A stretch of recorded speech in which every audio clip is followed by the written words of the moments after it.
Sengajakah engkau mewakili pikiranku pekat,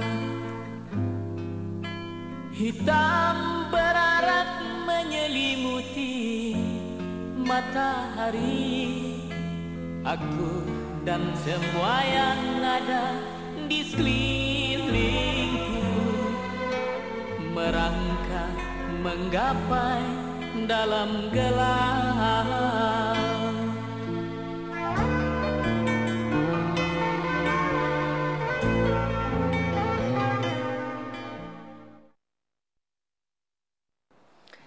Halo, saya Dewi Huges. Meskipun saya lebih dikenal sebagai presenter TV, saya juga duta nasional untuk penghapusan trafficking, sebuah peran yang saya emban karena begitu terpukul oleh nasib para korban.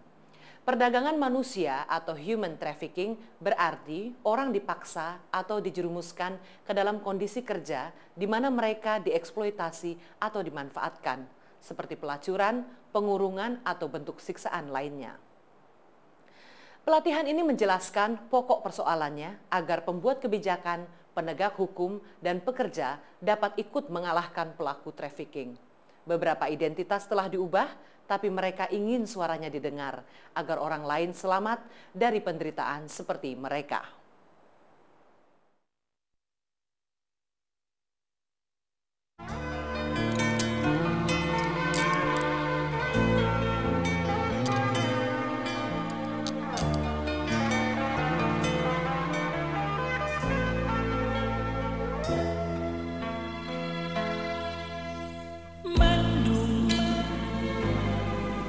Tiap tahun, ribuan penduduk Indonesia meninggalkan kampung halaman untuk bekerja. Banyak yang berasal dari daerah miskin yang kehidupannya susah. Mereka tergoda tantangan baru dan gaji besar. Tapi kenyataan tidaklah begitu. Masalahnya, jual beli manusia telah menjadi bisnis besar. Penduduk Indonesia menjadi sasaran utama. Para pencari kerja harus waspada agar tidak menjadi korban dari apa yang disebut dengan perbudakan modern.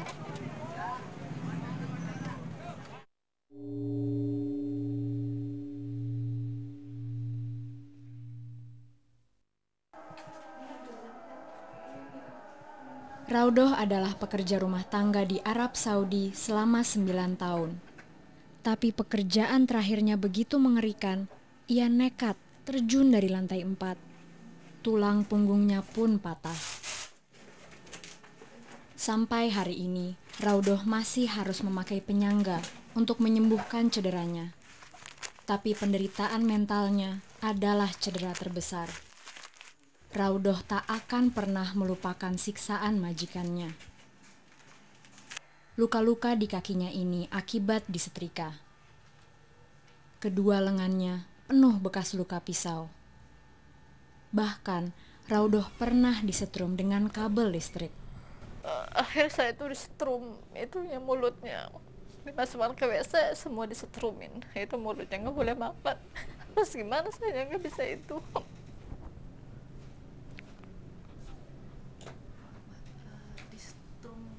Iya, disetrum dengan itu kabel yang kaset. Itu apa sih? Radio. Karena ada kabel, terus saya dibawa ke situ disetrum ilatnya. Ya, dipasangkan ke mulut saya, nggak boleh makan katanya. Raudoh tidak sendirian. Semakin banyak pekerja rumah tangga dikurung di tempat mereka bekerja. Mereka adalah korban dari apa yang disebut dengan jeratan utang. Mari saya hentikan video ini sebentar supaya saya bisa menjelaskan kepada Anda mengenai jeratan hutang. Karena ini merupakan masalah terbesar dalam perdagangan manusia. Dalam perdagangan manusia, semua biaya dibayar dari gaji pekerja. Dan untuk memastikan mereka tidak kabur sebelum hutang mereka lunas, mereka harus dikurung. Akibatnya, pekerja terbelenggu hutang. Jika mereka disiksa majikan, mereka tidak akan bisa melarikan diri. Meskipun terdapat protes di masyarakat, pemerintah dan penegak hukum gagal mengusut masalah ini sehingga tuntas. Laporan media mengenai penyiksaan Nirmala Bonet, 19 tahun, melambungkan namanya. Dunia tercengang melihat bekas luka Nirmala akibat pemukulan, penyetrikaan, dan luka bakar. Sang majikan berdalih Nirmala melukai dirinya sendiri, tapi kasus ini memicu keprihatinan dunia mengenai pekerja rumah tangga lain yang sedang disiksa majikannya.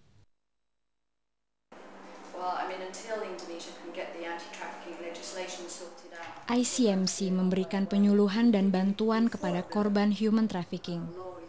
Mereka berkata, karena buruh migran diperjualbelikan, pelaku penyiksaan seringkali merasa mereka memiliki pekerja, bukannya mempekerjakan mereka. Majikan yang merasa telah memiliki pekerjanya karena mereka telah membayar mahal kepada agen. Dengan itu mereka merasa berhak untuk memperlakukan pekerja itu sesuai dengan keinginan mereka, bahkan kadang disiksa atau diperlakukan kasar. Karena sebenarnya pekerja itu mempunyai hak-hak sebagai manusia, hak dasar mereka, walaupun mereka mempunyai hutang kepada agen atau majikannya.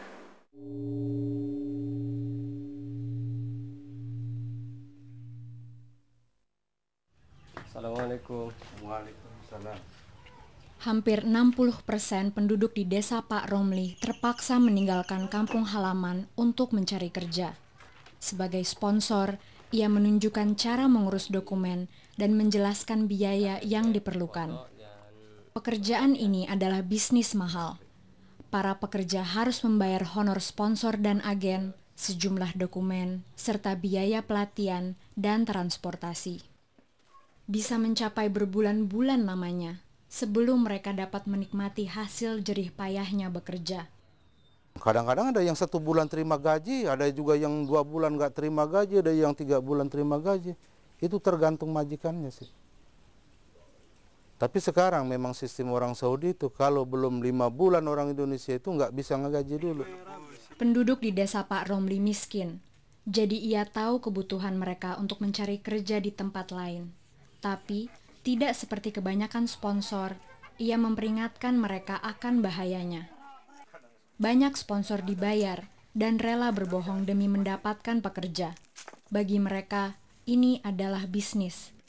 Mereka mengabaikan derita yang ditimbulkan. Sponsor semacam ini merupakan awal rantai human trafficking yang mengeksploitasi orang demi uang.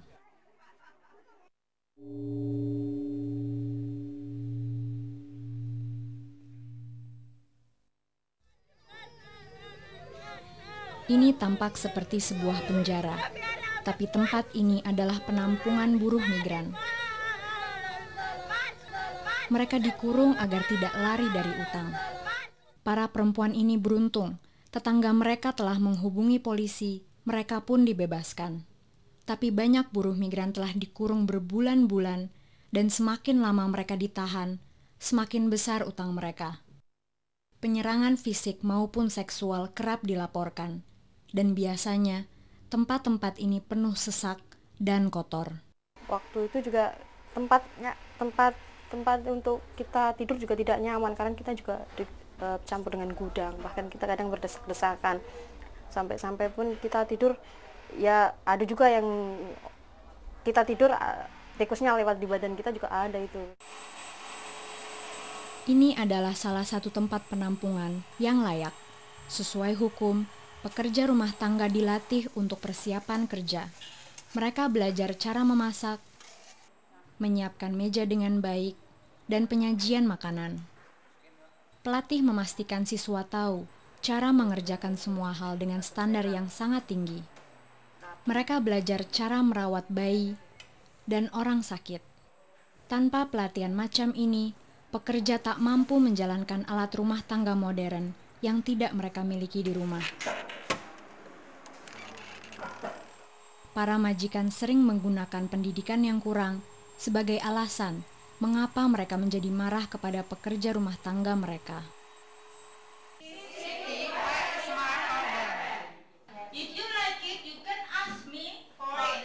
Dalam laboratorium bahasa ini, siswa diajari kosakata yang penting. Waktu berangkat, mereka memiliki kualifikasi yang diakui dan portfolio profesional untuk ditunjukkan kepada majikan mereka. Kebetulan kalau berbicara mengenai tentang penempatan tenaga kerja Indonesia ke luar negeri, itu si tenaga kerja sebelum kita tempatkan harus punya keahlian. Maka didirikanlah yang namanya Yayasan PTKI yang spesial khusus untuk mendidik tenaga kerja agar mereka punya keterampilan untuk bisa bekerja di sana.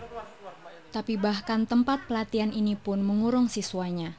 Mereka tidak boleh mengundurkan diri akibat utang yang menumpuk. Biaya per bulan di sini sebesar Rp750.000. Meski para pekerja mendapat pendidikan cukup, utang mereka meningkat pesat.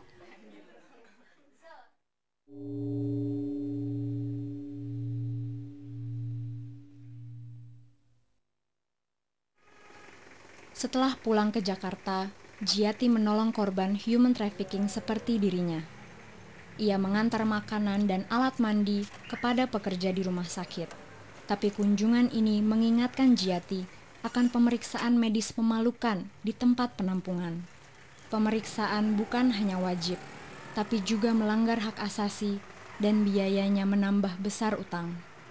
Semua pada pandang kanan kiri teman gitu, semua pada bingung sampai disuruh sampai 3 kali gitu, baru kitanya buka baju gitu. Dan kita kan malu kan ketika pakai baju cuma celana dalam, ya kita duduk-duduk sampai dekat begini di bawah-bawah gitu, di lantai bawah seperti itu.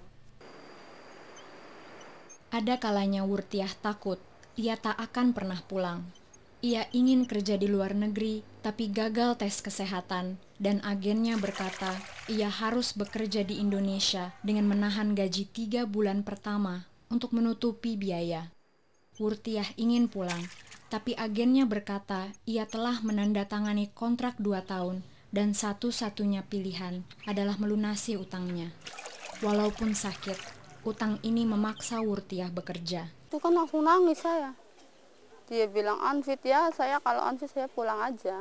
Kamu nggak bisa pulang, harus kerja lokal di sini." Ya tapi saya pengen pulang, atau suami saya nggak boleh, kalau unfit saya pulang aja, nggak boleh kerja di mana-mana lah, harus pulang. Ya kamu nggak bisa, kalau pengen pulang harus ada uang 2 juta di atas meja saya, dia bilang gitu. Beberapa aparat berkata bahwa jika pekerja secara sukarela berutang, mereka harus melunasinya. Tapi kelompok aktivis berkata, pekerja tidak sepakat untuk dieksploitasi. Mereka mau karena mereka berharap bisa membayar utang itu kembali dengan hasil mereka di luar negeri. Yang masalahnya mereka tuh tidak tahu kalau mereka nanti di sana akan terjerat dalam situasi kerja yang eksploitatif. Itu umpamanya seperti ikan. Ikan ini mau menggigit umpan, tapi mereka nggak tahu kalau nanti akan dimasak.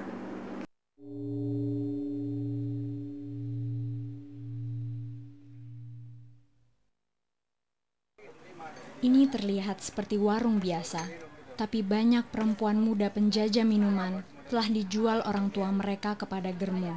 Mereka dipaksa melunasi utang orang tua mereka dengan menjadi pelacur. Pria yang datang tahu bahwa menjual teh adalah kedok pelacuran, dan para penjajah sebenarnya dijual. Banyak di antara mereka adalah anak-anak. Weni baru 12 tahun waktu ia dijual orang tuanya. Ia ingat betul betapa takut dirinya dan bagaimana ia memohon ampun pada bibinya. Di situ saya nangis banget, saya nggak bisa ngomong. Karena yang jadi mami, saudara saya sendiri, bibi saya sendiri, yang minta kedua orang tua saya sendiri. Saya memang di situ waktu itu memang nggak bisa, saya harus teriak sama siapa, saya ngomong sama siapa, saya nggak tahu. Jeratan utang menyebabkan begitu banyak penderitaan baik di tanah air maupun di luar negeri. Perempuan dan anak bahkan dikurung dan dijerumuskan ke dalam keadaan mengerikan. Semata-mata karena uang. Biaya yang ditagih seringkali dinaikkan dan tidak legal. Para korban menderita supaya orang lain menjadi kaya. Siapapun tidak boleh dikurung karena memiliki utang. Kejahatan ini sering tidak dihiraukan dan tidak diberi hukuman. Mari simak lagi apa yang telah disampaikan para korban. Jeratan utang disebabkan gaji pekerja ditahan berbulan-bulan untuk melunasi biaya.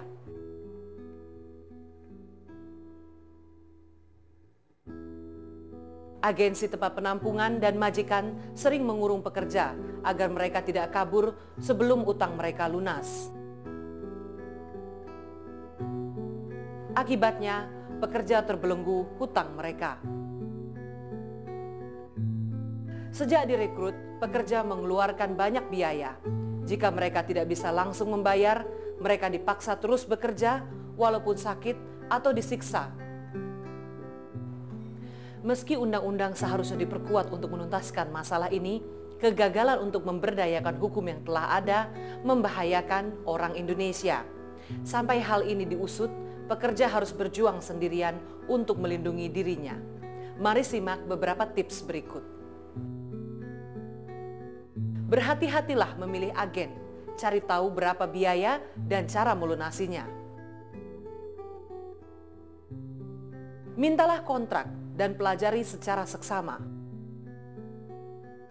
Baiknya para buruh migran itu sudah punya rekening sebelum berangkat ke luar negeri agar bisa mengirimkannya via bank. Karena kalau membawa cash itu bisa diincar oleh siapapun di bandara, baik itu supir maupun petugas roli dan lain-lain. Jadi sebaiknya lewat bank. Buruh migran harus curiga terhadap orang-orang yang menawarkan mereka pekerjaan. Pelaku perdagangan manusia tidak selalu berupa sindikat. Mereka juga bisa berupa keluarga, tetangga, atau bahkan teman. Ya, cuma pesan saya jangan mudah tergiur dengan apa yang diiming-imingin mereka.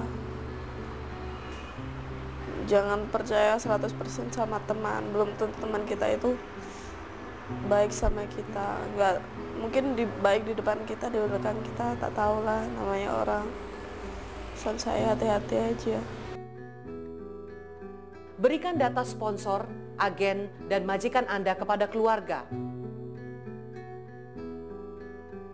Mereka harus meragukan tawaran gaji besar dan tantangan menggairahkan. Jangan mudah tergiur gitu ya dengan iming-iming gaji yang besar, sementara yang sarjana aja itu masih banyak yang nganggur, apalagi yang tidak sekolah atau yang pendidikannya minim sekali kok bisa bekerja menghasilkan uang yang luar biasa, ini aneh. Pilih pusat pelatihan yang baik dan tanya berapa lama Anda di sana. Secara legal, agen dilarang merekrut Anda jika tidak ada lowongan. Kepada calon-calon TKI yang mau berangkat, harap betul-betul memilih PJTKI yang jelas alamatnya, yang jelas fasilitasnya, dan tanya betul-betul persyaratan yang harus dia penuhi. Jangan mau bayar duit yang berlebih-lebih, kecuali duit-duit tertentu yang seperti medikal dan transportasi dari daerah ke Jakarta. Ingat, majikan akan marah jika Anda tidak terlatih. Jadi pastikan Anda mampu melakukan pekerjaannya. Ibu berjanji sama anak-anak ibu biar kelantar juga jangan sampai mau keluar negeri lah. Ibu masih mendingan dapat majikan yang baik. Tapi ngeliat-liat orang mah banyak yang disiksa.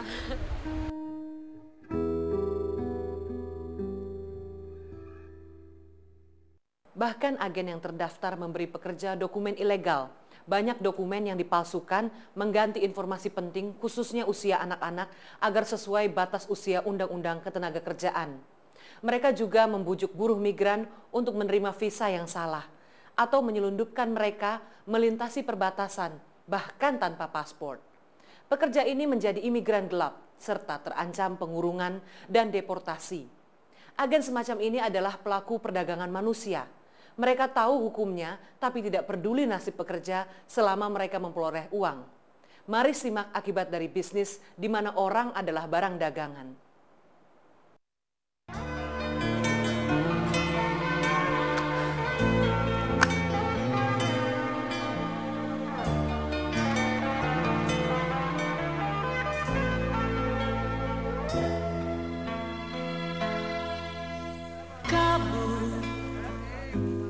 Para imigran gelap ini telah dideportasi dari Malaysia. Mereka heran karena diperlakukan layaknya kriminal. Padahal mereka memang telah melanggar hukum. Walaupun telah membayar agen untuk dokumen mereka, jika dokumen ini ilegal, buruh migran yang menderita. Banyak di antara mereka yang juga dicambuk, selain dikurung dan dideportasi. Dipukul sampai sana di penjara, dipukul sama Melayu-Layu itu. Jadi kita tidak kerasan di dalam, mau minta pindah, tidak boleh. Pindah bilik, tidak boleh. Jadi kita salah sedikit kena pukul.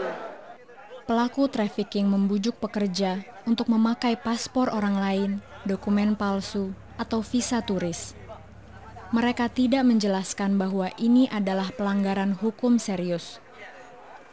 Perempuan pun menghadapi sanksi berat. Lah, tak enak lah, saya kencing, tak boleh, berak tak boleh, dipukul terus, ditelanjangin semua, orang perempuan ditelanjangin semua. Tak tahulah, polisi perempuan. Itu misi namanya dekat sana, misi perempuan yang nelanjangin semua. Malaysia memberikan amnesti agar pekerja ilegal kembali secara sukarela. Tapi mereka juga merekrut 400.000 sukarelawan untuk melacak mereka yang bersembunyi. Perempuan ini dan keluarganya dilaporkan ke polisi oleh tetangganya. Bahkan anak-anaknya pun dikurung sebelum dideportasi. Ada orang bagi maklumat lah. Datang dekat rumah. Bagaimana perilaku dia? Baikkah apa segala macam? Kasar. Kasar lah dia. Pasal ada orang itu apa? Ada orang ngerepot. Agen Nurfin gagal melengkapi dokumen yang diperlukan. Maka Nurfin menjadi target empuk lintah darat yang mengancam akan melaporkannya jika tidak diberi uang. Jadi begitu amnesti diumumkan, ia pun menyerahkan diri. Sampai sekarang kami itu dengar pengusiran orang tidak ada paspor. Pokoknya tidak resmi lah. Jadi kami serahkan diri sama polis minta kasihan lah. Lagipun dia janji masalah gaji, tidak betul. Saya pun diambil 700, saya punya duit 700. Bisa simpan dapat lubang tapi dia jumpa. Disuruh tungging semua, lepas itu suruh push up macam ini 50. Kita tahan, kita bagi dia. Menteri Pemberdayaan Perempuan Mutia Hatta mengunjungi pelabuhan di Jakarta untuk bertanya pada para korban apa yang mereka lalui. Ia sadar bahwa usaha harus dilakukan untuk melindungi buruh migran agar tidak dieksploitasi. Itu saling harus bekerja sama, tapi juga ketika mereka ke sana itu juga harus lebih ada penertiban kepada orang yang mengirim dan juga memantau kondisi mereka ketika mereka sudah bekerja di sana, jangan dilepas saja. Buruh migran mau menerima dokumen ilegal karena mereka tidak tahan lagi, ingin keluar dari kemiskinan. Tapi kerelaan ini kelihatannya dieksploitasi oleh para pelaku perdagangan manusia.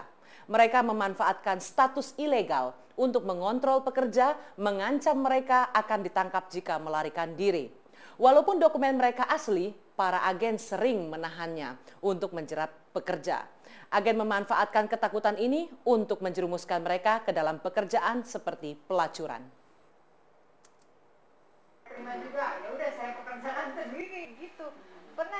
LSM Achilles melakukan kampanye demi meningkatkan kondisi kerja, khususnya untuk korban human trafficking. Mereka berkata, kebanyakan pekerja tidak tahu bahaya yang mereka hadapi.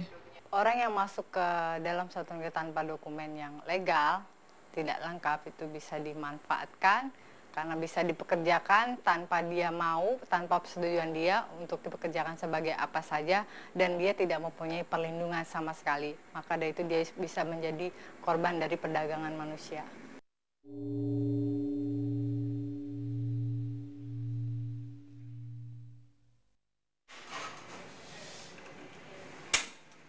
Siti diberitahu bahwa ia harus bekerja selama 4 bulan untuk melunasi utangnya. Tapi setelah 8 bulan, ia masih belum menerima apapun. Ketika ia meminta pulang, sang agen memukulinya, jadi ia pun melarikan diri. Masalahnya, agennya menahan dokumen dan tanpanya, Siti seperti imigran gelap. Status yang menguntungkan untuk dieksploitasi majikan berikutnya. Kemudian saya dicarikan sama kawan kerja di restoran di daerah Pulau Pinang juga. Udah 1 bulan penuh saya minta gaji sama majikan, malah dia ancam saya mau dilaporin ke polis biar saya ditangkap dan dipenjara di sana. Saya kan punya hutang 4 bulan ke agensi itu. Jadi sebelum 4 bulan itu saya belum bisa pulang ke Indonesia. Kalaupun saya pulang ke Indonesia itu diproses paspor lagi, kemudian masuk ke Indonesia, ke Malaysia lagi gitu. Ketakutan Siti bahwa ia akan diperdagangkan ulang adalah ketakutan nyata. Biasanya, agen akan berusaha menangkap pekerja di perbatasan. Lembaga Swadaya Masyarakat atau LSM Migrant Care membantu pekerja bermasalah. Mereka bilang, bahkan jika seseorang adalah korban trafficking, polisi tidak menerimanya sebagai pembelaan. Ya kalau terjadi penangkapan ya memang kemudian polisi biasanya memang tidak mau tahu menau apakah ini memang korban rekrutmen ilegal atau memang berangkat secara ilegal atau yang lain.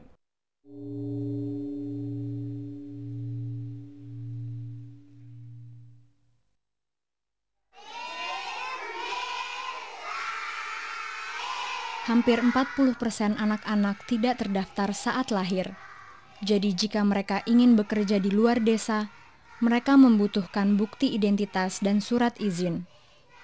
Banyak yang di bawah umur, tapi aparat desa memalsukan dokumen untuk menyiasati batas usia Undang-Undang Ketenagakerjaan.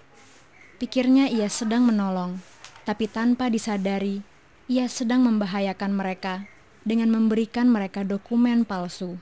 Kami berupaya menjelaskan kepada terutama yang meminta untuk dibuatkan KTP agar sebaiknya kan tidak usah berangkat dulu gitu. Tapi karena memang kondisinya masyarakat itu memaksa, sehingga ya kami memberikan itu sebagai untuk persyaratan agar mereka juga bisa bekerja ke luar negeri. Hasil penelitian Solidaritas Perempuan memperkirakan bahwa dalam 5 tahun, hampir 1/4 juta pekerja diadili dan dipenjara di luar negeri. Banyak yang pulang kampung tidak mampu melunasi biaya rekrutmen mereka. Sesudah selesai hukuman di penjara, dia akan langsung deportasi. Jadi dia nggak akan punya kesempatan kerja sama sekali, malah akan terjerat hutang karena dia harus membayar seluruh biaya rekrutmen dan dia nggak bisa kembali lagi ke Hong Kong karena seluruh dokumentasi tentang dia sudah di blacklist.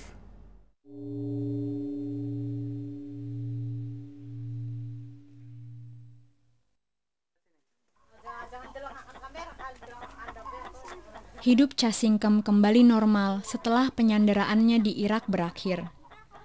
Ia dan sejawatnya Istiqomah mengira mereka dikirim ke Yordania sebagai pekerja rumah tangga, tapi mereka justru diselundupkan melewati perbatasan ke Irak. Pihak berwenang Indonesia butuh waktu untuk menemukan keluarga mereka, karena agen Istiqomah memberinya paspor orang lain. Kan waktu pisahnya Mbak Rosida itu turun, terus orangnya nggak ada, terus kan fotonya tuh disamain sama mukanya Mbak Istiqomah itu. Kata si Spong itu, Ibu Riana, kamu mirip katanya mukanya, kamu mau nggak pakai paspor ini? Kata Mbak Istiqomah mau. Itu terus ya diterbangin besoknya tuh. Mantan Presiden Megawati mengeluarkan pernyataan pribadi demi pembebasan mereka. Ia pun turut menyambut kepulangannya. Tapi ia kecewa karena hukum yang melindungi mereka tidak dipatuhi.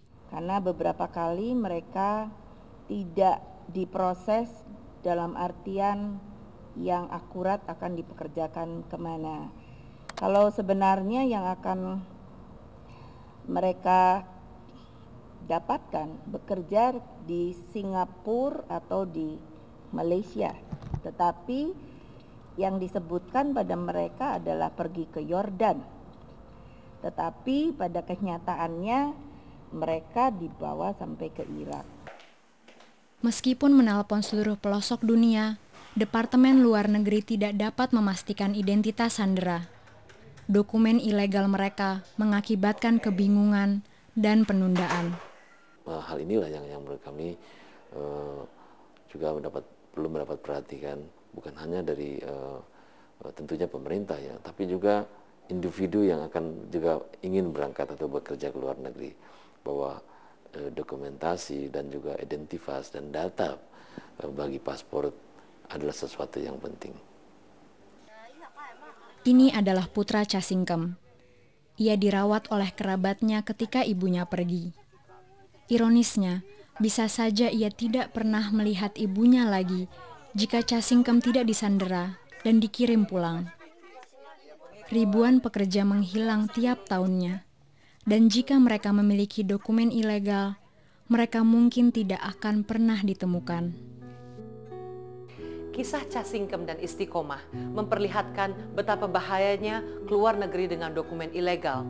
Istiqomah tidak paham dan agennya mengeksploitasi keluguannya dengan memberikan paspor orang lain. Mari kita lihat apa saja yang bisa terjadi. Jika pekerja menghilang, data mereka salah, jadi mereka tidak bisa ditemukan.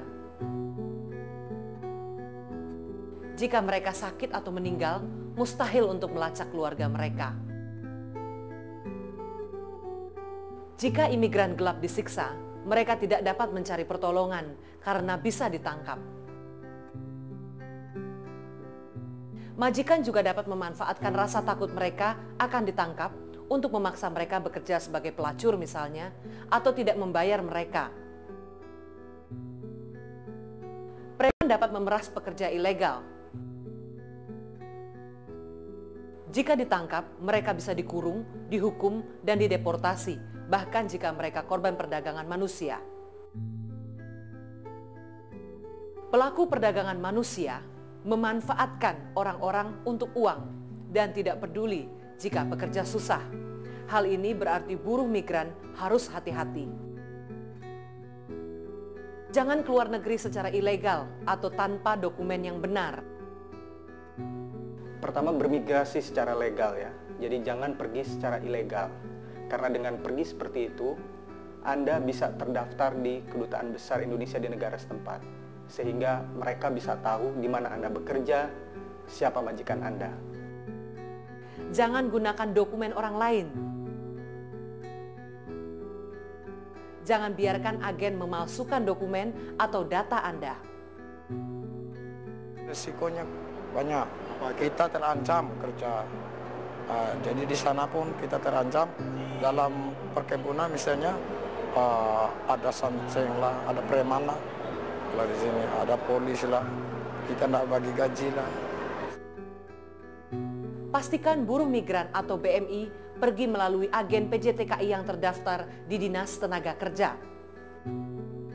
Untuk calon ya saya kira memang kemudian hati-hati memilih atau hati-hati terhadap tawaran sponsor ya, calo itu diteliti apakah PJTKI-nya benar dan sebagainya, kemudian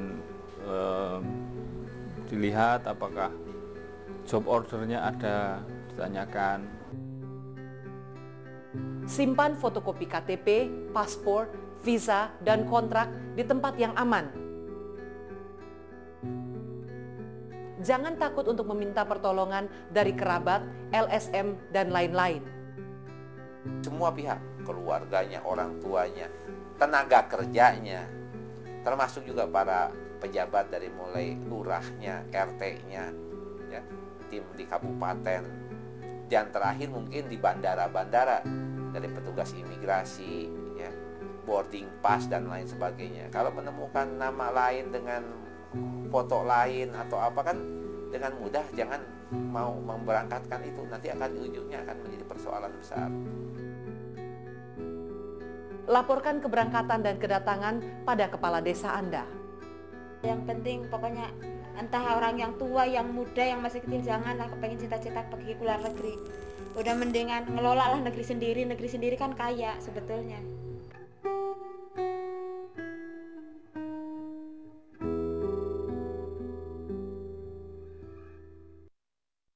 Walaupun perempuan atau anak-anak secara sukarela bermigrasi untuk bekerja, mereka juga terancam menjadi korban perdagangan manusia jika ditipu.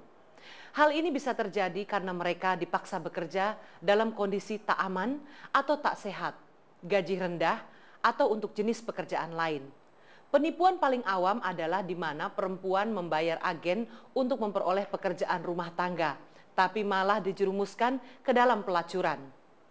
Pelaku perdagangan manusia atau trafficking tidak selalu merupakan bagian dari sindikat.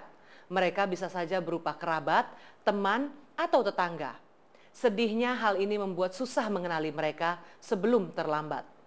Dalam video ini kita akan melihat beberapa kasus di mana pekerja dieksploitasi serta akibat dari perdagangan manusia.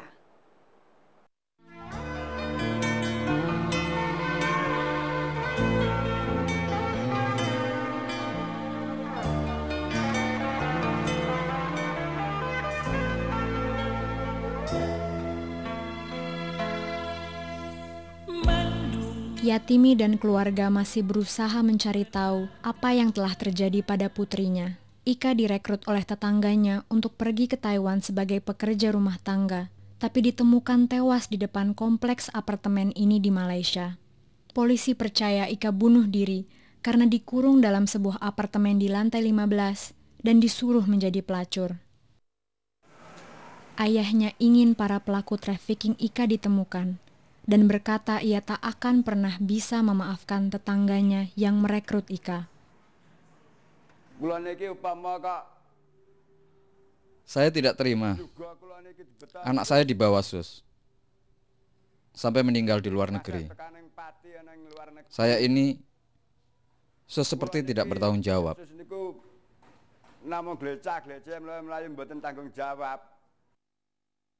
Bagi sang ibu, yang tersisa untuk mengenang putrinya hanyalah foto. Saya kalau ingat cuma bisa melihat fotonya. Fotonya saya ciumi. Biasanya dia yang menciumi ibunya.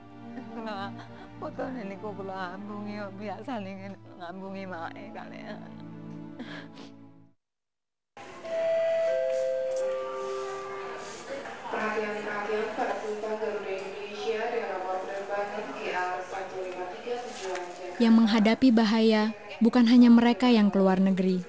Eni takut naik pesawat dari Batam ke Jakarta ini. Ia baru saja lari dari rumah bordil dan khawatir bahwa sindikat akan menangkapnya di bandara. Jilbab Eni membuatnya lebih sulit dikenali. Ia pergi ke Batam karena rayuan gaji besar. Tapi waktu tiba di sana, Eni sadar dirinya telah dijual untuk melacur. Aku kira ya waitress, kalau nggak waitress toko gitu. Ya saya tahu waktu dijualnya tuh waktu duduk di situ kok ada laki-laki yang ada orang datang terus ngeliat dia terus ngambil orang. Saya taunya pas di situ. Baru sadar kalau dijadiin pelacur di sini.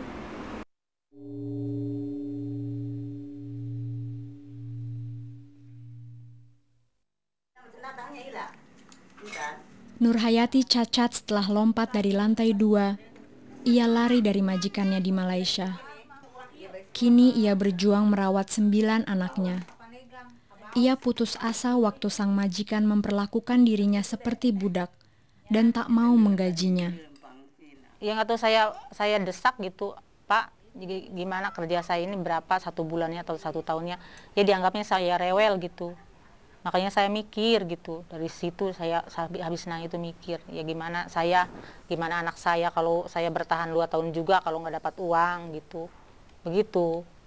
Jadi ada contohnya ini, teman saya ini, jadi dia udah kerja 4 tahun 3 bulan, ya dia 1 ringgit pun nggak pegang uang gitu.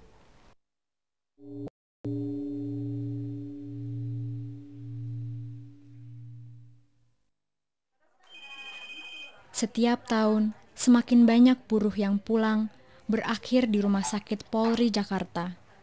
Beberapa menderita penyakit yang seharusnya disadari sebelum mereka berangkat. Tapi yang lainnya jelas-jelas telah disiksa. Biasanya karena dianiaya oleh majikan ya, barangkali karena dia tuh dianggap kurang cepat menanggapi panggilan majikan atau mungkin kurang baik mengerjakan kerjaan, jadi tidak sesuai dengan apa yang diharapkan, sehingga mungkin majikannya emosi, kemudian dia dipukul, ada yang disetrika, ada yang dipukul dengan benda tajam dan sebagainya. Ati 16 tahun mengalami kerusakan otak karena kepalanya dipukul berulang kali oleh majikannya di Arab Saudi. Ia melarikan diri, tapi keluarganya berkata Ati masih sakit dan para dokter khawatir ia tak akan pernah sembuh. Ati menderita depresi dan tutur katanya membingungkan. Sempat di klinik diantar sama orang Polres Saudi, terus diantar, terus kondisi di situ nggak mungkin juga, cahayanya juga gelap. Terus katanya kedokteran itu gimana ya, kontrukmen saya kondisinya sakit jiwa gitu. Padahal mas saya dilihatnya cuma gelap-gelap sama pembantu gitu. Lebih dari 50% buruh migran yang dirawat di rumah sakit Polri memiliki masalah mental. Para dokter berkata, beban kerja berat, stres, dan dikurung jauh dari rumah dapat memicu penyakit depresif yang hebat. Perbedaan sosial budaya yang misalnya kangen rumah yang mendadak, selalu pikir keadaan rumahnya, dan mereka harus adaptasi ke lingkungan yang baru.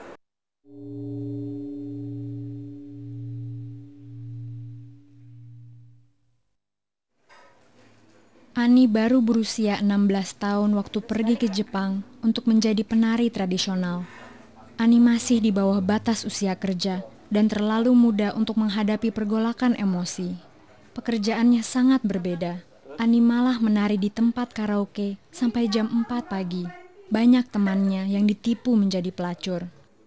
Begitu rindunya Ani akan rumah, setelah 6 bulan ia pulang dan bersumpah tak mau kembali. Pas kangen orang rumah sih, pas mau berangkat aja waktu di bandara gitu, udah nangis di pesawat gitu, udah nangis. Kayaknya nggak mau berangkat tapi pengen kerja gitu, ya udah terpaksa gitu. Terus hal yang dilakukan di sana tuh kalau selagi kangen tuh sholat, terus nangis gitu sama temen, gimana curhat gitu.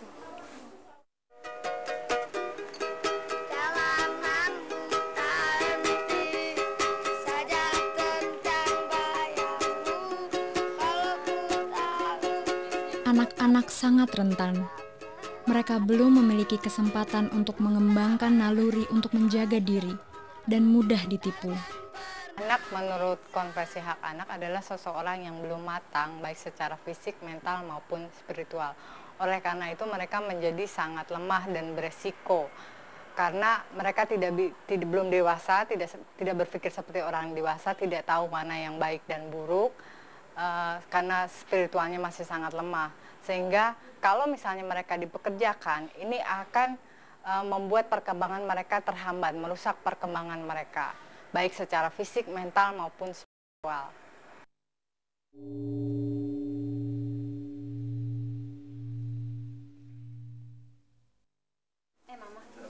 Buruh migran tak hanya menderita masalah fisik.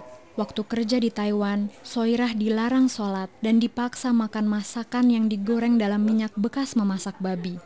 Mukena, Soirah dan muslim lain dalam grupnya disita agen mereka. Ya kalau doa mah doa aja, kalau mau tidur gitu, bacaan apa yang kita bisa gitu. Tapi kalau sholat kan mesti tertutup auratnya, pakai apa? Orang nggak ada alatnya. Ya kalau agama Islam kan mesti pakai itu kan, mukena gitu. Semua orang memiliki hak untuk memperoleh kondisi hidup yang layak. Hak-hak ini dilindungi konvensi internasional. Semua manusia ya, termasuk pekerja atau buruh migran itu punya hak-hak dasar sebagai manusia, seperti mempunyai hak untuk memperoleh pekerjaan yang layak, memperoleh gaji yang memadai, waktu istirahat yang cukup, kemudian mereka juga punya hak untuk menjalankan ibadahnya sesuai dengan keyakinannya. Mereka tidak boleh dieksploitasi. Kalau mereka direkrut mungkin dengan cara ancaman atau dengan cara penipuan untuk tujuan kemudian dieksploitasi, contohnya mungkin saja mereka sudah menjadi korban trafficking. Sepanjang lorong pelosok negeri menjadi saksi langkah hidupmu, seorang gadis kecil jejakkan kaki meraih mimpi harapan semu. Buruh migran yang pulang lewat pelabuhan dan bandara merupakan mangsa empuk. Karena punya uang dan barang berharga, mereka adalah sasaran utama aparat licik yang mencari jatah. Bandara Jakarta terkenal karena banyak yang disalahgunakan. Buruh migran dipisahkan dari penumpang lain supaya mereka menerima bantuan. Kenyataannya, perlakuan khusus membuat mereka rentan dieksploitasi oknum, preman, atau pelaku trafficking yang mau menjual mereka lagi.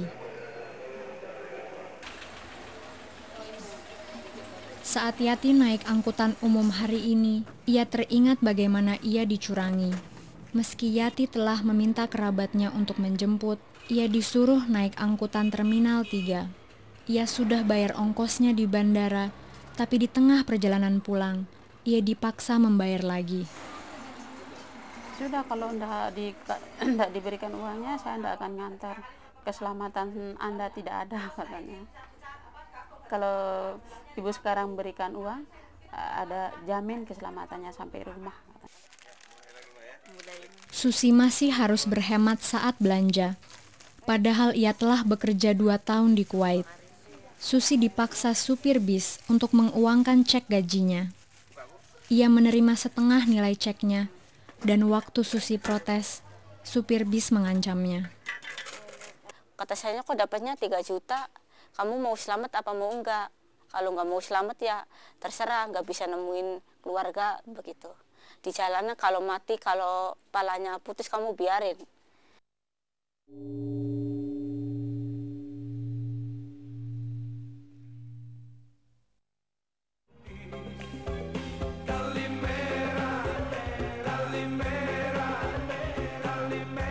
Batam boleh tampak seperti kota berpesta dan bersenang-senang. Tapi di balik hingar-bingar Batam, terdapat perdagangan mengerikan yang menghancurkan hidup ribuan orang Indonesia. Karena dekat dengan Singapura dan Malaysia, Batam mengundang turis seks. Mereka pergi ke tempat karaoke dan kafe untuk mencari wanita, pria muda, bahkan anak-anak. Ya cenderungnya kalau tamu mereka pilih yang muda ya. Karena mereka nganggap kalau yang PS yang masih muda itu pasti masih jarang dipakai dan belum banyak penyakitnya gitu. Jadi kalau pakai yang masih muda, kemungkinan tamunya meyakini bahwa akan sedikit akan tertular oleh penyakit menular seksual itu. Banyak pasien Dr. Amir Hakim adalah pekerja seks. Beberapa hamil, banyak memiliki kutil perih yang bisa berkembang menjadi kanker. Sementara jumlah pengidap AIDS terus meningkat. Ia berkata, pelacur atau PSK muda tidak lebih aman karena perempuan berusia 12 tahun telah dipaksa melayani puluhan pria. Yang paling bahaya di sini adalah penyebarannya nantinya gitu. Jadi si PSK tersebut akan menularkan kepada tamunya, dan tamunya ini bisa menularkan kemana-mana karena seorang tamu yang memang senang dengan PSK, artinya kadang-kadang mereka dalam 1 minggu itu bisa minta dilayani oleh 5 PSK yang berbeda gitu loh. Jadi sangat riskan sekali terhadap penularannya.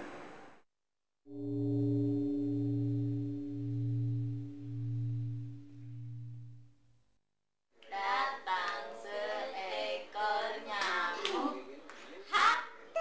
lalu ditangkap. Ibu Lina memiliki 12 anak. Mereka diberikan kepada Ibu Lina oleh buruh migran putus asa yang diperkosa. Takut akan reaksi keluarganya jika pulang dengan anak di luar nikah. Mereka bertemu Ibu Lina di toko cenderamata yang ia kelola di bandara.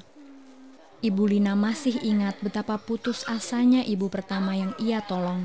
Terus dia cerita bahwa dia tuh di sananya itu ya musibah lah, kalau kata dia musibah, dia dipaksa kadang-kadang dengan anak majikan gitu, kadang-kadang dengan bosnya, dia bilang.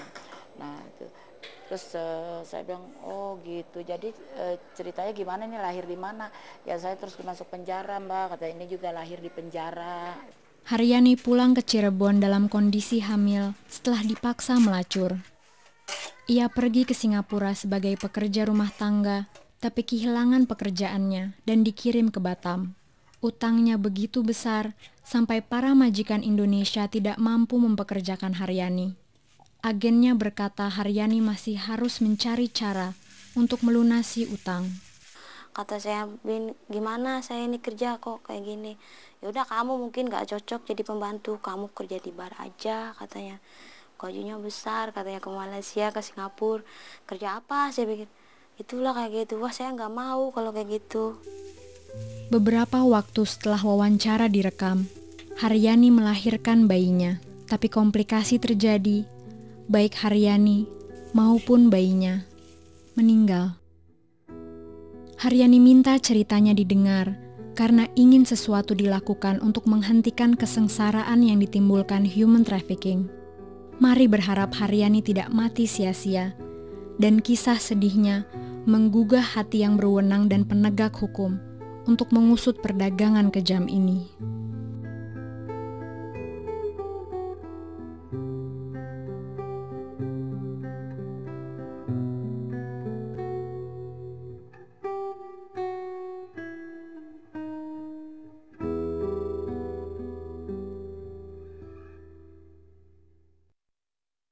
Sedihnya korupsi dijadikan alasan kinerja penegak hukum dan aparat pemerintahan yang buruk dalam melindungi pekerja dari pelaku perdagangan manusia. Hal ini terjadi karena mereka memalingkan muka dari penyiksaan atau gagal menuntut pelaku. LSM berkata, polisi bahkan meminta bayaran dari keluarga untuk mengusut dugaan. Tapi dalam beberapa kasus, kurangnya kesadaran mengenai perdagangan manusia berarti kejahatan terjadi tanpa disadari. Dalam video ini kita akan melihat apa yang sedang dilakukan untuk menghentikan perdagangan manusia dan memberi pertolongan kepada korban.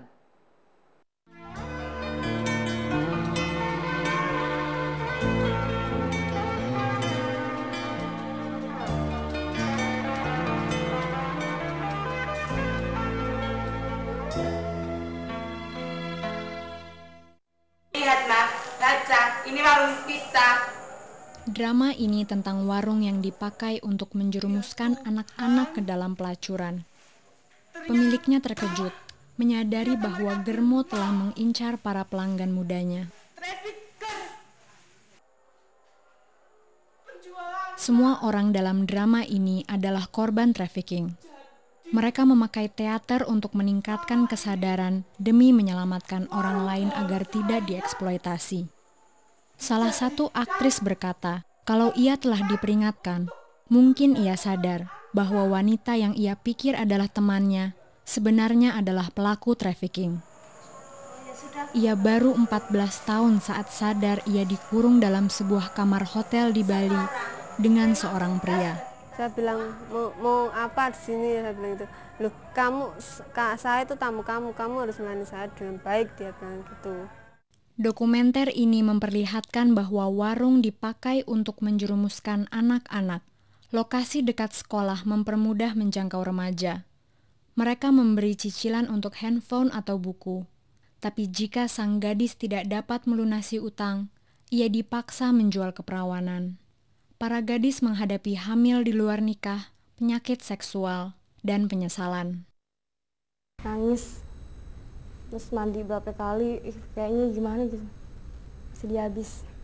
Kalau disuruh bapak, ibu gitu, yuk kawin aja deh gitu, langsung takut gitu, takut ketahuan. Saya teman pernah sih kejadian, baru kawin langsung diceraiin, kayak udah nggak perawan. Dokumenter televisi seperti ini menggambarkan betapa kejamnya pelaku perdagangan manusia. Seiring dengan meningkatnya kesadaran, lebih banyak penampungan dikelola pemerintah dan juga badan amal untuk membantu korban melarikan diri. Pekerja harus tahu letak tempat-tempat ini sebelum berangkat.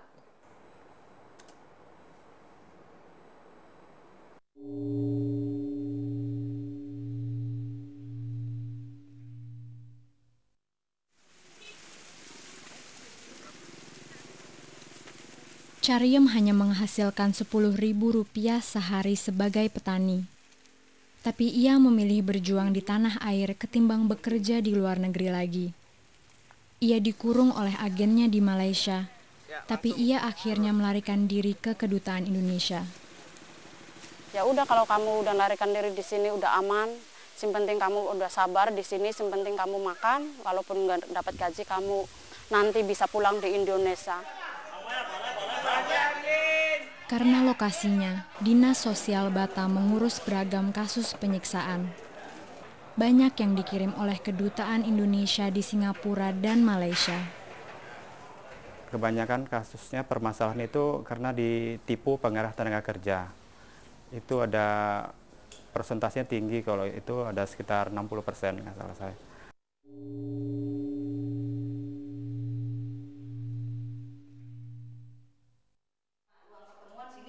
Pemerintah Batam membuka penampungan krisis bagi korban penyiksaan.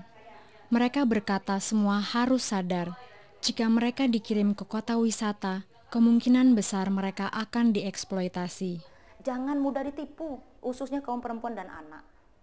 Karena sindikat trafficking ini nih, memang betul-betul tidak bisa ditolerir. Kita tidak bisa melihat begitu rapinya kerja mereka. Sehingga kita tidak bisa menelusuri siapa yang berbuat ini.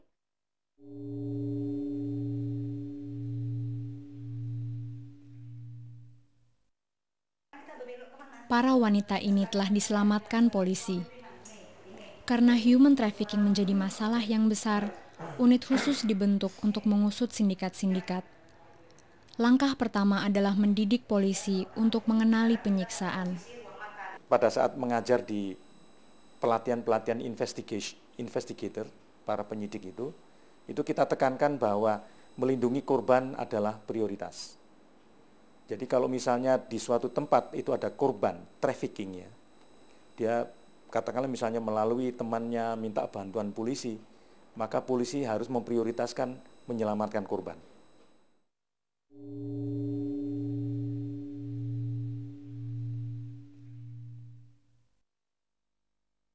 Departemen Tenaga Kerja atau Depnaker bertanggung jawab memelihara tempat penampungan dan dapat menarik izin agen yang jahat. I Gusti Made Arka berkata departemennya sedang memperkuat prosedur dan berusaha menjalankannya. Ia menolak saran para aktivis bahwa kinerja buruk dalam mengusut penyiksaan disebabkan stafnya menerima suap. Tidak seluruhnya benar, ya mungkin 50-50 ya. Saya juga berani menggaransi ada beberapa staf yang bisa saya andalkan, ya, yang memang mereka bekerja secara baik dan benar secara sungguh-sungguh. Dan saya pun mempunyai staf yang bisa dibayar, yang bisa dibeli. Banyak informasi tentang itu. Tapi sayangnya adalah si pemberi informasi tidak faktual. Saya kalau diberi faktanya, si A melakukan kunjungan tanggal sekian, jam sekian, namanya ini, menerima ini, buktinya ini. Dipotret sajalah. Saya akan ambil tindakan.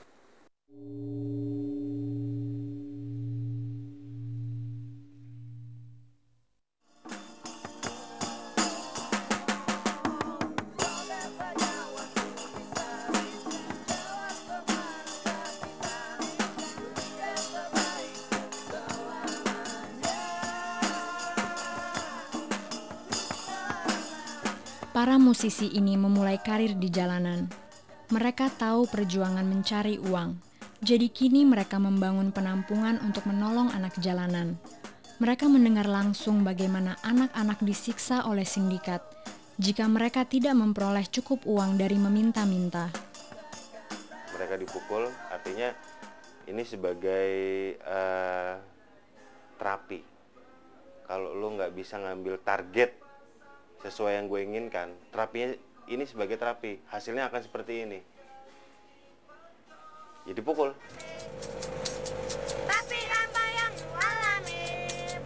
Beberapa anak jalanan berasal dari keluarga miskin, tapi banyak merupakan korban trafficking. Mereka mungkin telah diculik atau dibeli sindikat, yang mengambil hampir seluruh penghasilan mereka. Ini yang saya bilang sindikat, artinya sangat sulit anak-anak untuk cabut, untuk lari dari, katakanlah dari genggaman trafficker.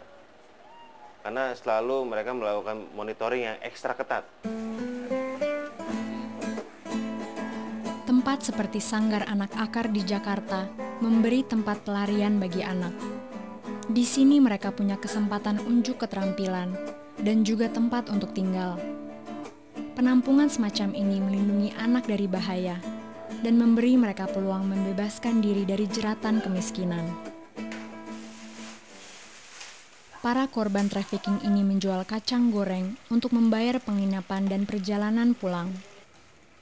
Pemasukan ini membantu biaya penampungan tanpa bergantung penuh pada sumbangan. Penampungan memberi tempat pelarian pada perempuan yang dipaksa menjadi pelacur. Saya selalu mengatakan jangan pernah kembali ke Batam.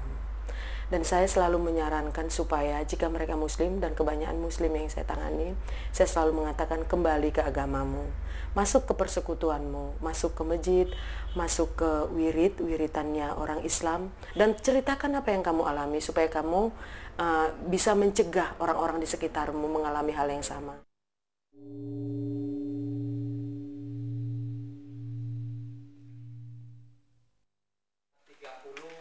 Orang-orang ini ikut pelatihan untuk buruh migran atau BMI.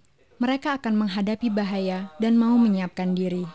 Mereka datang dari Cirebon, di mana 36.000 orang meninggalkan rumah untuk bekerja. Statistik menunjukkan dalam 6 bulan, 1.000 dari mereka akan disiksa. Tapi dengan pelatihan yang tepat, mereka mampu mengenali bahaya dan menghindarinya. Intinya menyadarkan BMI itu sendiri, karena BMI kerap kali mengalami kejadian-kejadian yang sangat merugikan, diantaranya itu kan pemerasan, pelecehan seksual, lalu perkosaan, juga tindakan-tindakan abuse atau tindakan salah, dan eksploitasi lainnya. Lebih aman, lebih lancar, dan mungkin saya lebih mengerti gitu. Lebih mengerti apa yang harus saya lakukan di negeri sana. Membuat saya yakin dan percaya gitu bahwa masih ada perlindungan yang lebih kuat untuk para TKW dan TKI. Majikan nih waktu nyuapin anak majikan tuh sisi. Tidak semuanya bernasib buruk. Hajah Fitriah pergi ke Arab Saudi 4 kali selama 6 tahun dan menikmati tiap perjalanannya. Masalahnya, semuanya untung-untungan. Apakah Anda bisa semujur Fitriah? Majikannya baik-baik semua sih, anak-anaknya juga nurut sama saya. Gitu, sudah seperti ibunya sendiri aja gitu. Kalau manggil juga kadang-kadang mama ke saya gitu. Politisi, pengacara, polisi, dan juga buruh migran harus lebih sadar akan pokok persoalannya. Mari perhatikan apa yang telah kita pelajari dari video ini. Warung sering digunakan oleh pelaku perdagangan manusia untuk mengincar remaja. Mereka menawarkan cicilan untuk membeli barang mewah, lalu menjerumuskan gadis-gadis ini ke dalam pelacuran. Pemerintah dan LSM membangun penampungan untuk membantu korban melarikan diri. Berikut adalah beberapa tips mengenai apa yang harus dilakukan jika Anda kesulitan. Jika Anda dieksploitasi atau disiksa, berusahalah untuk kabur. Jika Anda berada di luar negeri, pergilah ke Kedutaan Indonesia. Anda punya hak untuk segera meninggalkan rumah majikan. Anda tidak harus tinggal di rumah majikan kalau Anda diperlakukan tidak manusiawi. Lalu, laporkan diri Anda ke kepolisian terdekat atau pergi melapor ke Kedutaan Besar Indonesia di negara tersebut. Kalau kamu sampai kerja di luar negeri, jangan sampai melarikan diri, sampai cari di mana-mana, carilah kedutaan gitu. Saya bilang gitu. Pasti kamu walaupun nggak punya uang, pasti bisa pulang di Indonesia kan. Yang penting sabar gitu. Saya bilang gitu sama kawan-kawan saya. Jika Anda di Indonesia, telepon polisi, hubungi dinas sosial atau cari LSM. Cari tahu kemana Anda akan dikirim. Tolong daerah asal memberikan informasi sebelum warganya datang ke kota Batam. Inilah Batam. Ceritakan tentang Batam. Bagaimana kerasnya Batam, bagaimana nanti Anda dijual di kota Batam, dikirim ke luar negeri itu hanya sebuah janji. Jangan migrasi untuk kerja sebelum Anda berusia 18 tahun. Jangan terbujuk tawaran pinjaman uang, bisa saja ini merupakan perangkap. Jangan ambil keputusan sendiri, diskusikan dengan keluarga Anda. Saya pesan kepada orang-orang tua, ya, tolonglah, cukup anak saya yang jadi korbannya, jangan anak-anak yang lain, jangan anak-anak yang lain. Tolong orang-orang tua itu jaga anaknya baik-baik, lindungi anak-anaknya baik-baik. Walaupun juga saya sangat-sangat melindungi anak saya, sangat menyayangi anak saya. Jika Anda dipaksa untuk menyuap petugas, berikan buktinya kepada atasan mereka. Jika Anda kecelakaan, Anda sebaiknya klaim ke asuransi. Akhirnya, bagaimana caranya mengenali pelaku perdagangan manusia atau trafficker? Sponsor adalah trafficker jika mereka membohongi pekerja mengenai pekerjaan dan kondisi atau memberi dokumen palsu. Agensi menjadi trafficker jika mereka mengurung perempuan atau memaksa mereka melakukan pekerjaan lain, khususnya pelacuran. Pejabat pemerintahan adalah trafficker jika mereka memalsukan dokumen, tidak mengacuhkan pelanggaran rekrutmen atau buruh, atau membantu seseorang melewati perbatasan secara ilegal. Majikan menjadi trafficker jika mereka memperlakukan bawahan mereka secara tidak layak, menahan mereka dalam jeratan utang, atau memaksa mereka bekerja. Pemilik rumah bordil yang memaksa perempuan ke dalam pelacuran, mengurung mereka, atau mempekerjakan anak di bawah 18 tahun adalah trafficker. Dan kerabat menjadi trafficker ketika mereka menjual anak atau menerima bayaran sebelum anak mereka bekerja, yang memaksa mereka ke dalam jeratan hutang.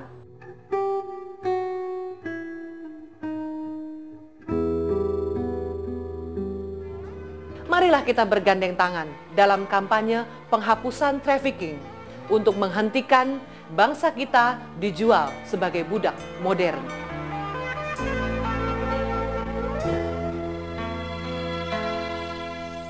Mendung, benarkah pertanda akan segera turun hujan deras, agar semua basah yang ada di muka bumi siramilah juga jiwa kami semua yang tengah dirundung kegalauan.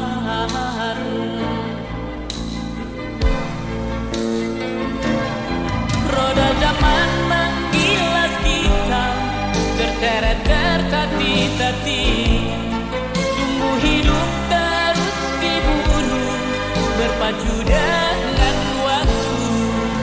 Tak ada yang dapat menolong selain yang di sana, tak ada yang dapat membantu selain yang di sana.